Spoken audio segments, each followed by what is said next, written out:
Hi అండి, welcome to smart kitchen. ఈరోజు మన కిచెన్లో ఊతప్పం వేసుకుందామండి. దానికోసం ముందుగా దోశ పిండి తీసుకోవాలి. స్టవ్ వెలిగించి దోశ ప్యాన్ పెట్టుకోవాలి. ఆయిల్ వేసుకోవాలి.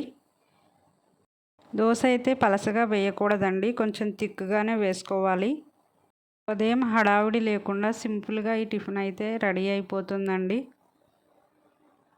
ఆయిల్ వేసుకోవాలి. తరిగిన ఆనియన్స్, పచ్చిమిర్చి, క్యారెట్ తురుము అన్నీ కలిపి వేసుకోవాలండి. చాలా రుచిగా ఉంటుంది.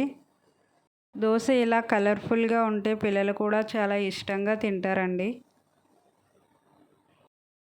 ఒకవైపు వేగిపోయిందండి, రెండో వైపు టర్న్ చేసుకుందాం. ఊతప్పం అయితే రెడీ అయిపోయిందండి. కొబ్బరి టమాటా చట్నీతో ట్రై చేయండి. ఎలా వచ్చిందో నాకు కామెంట్ చేసి చెప్పండి.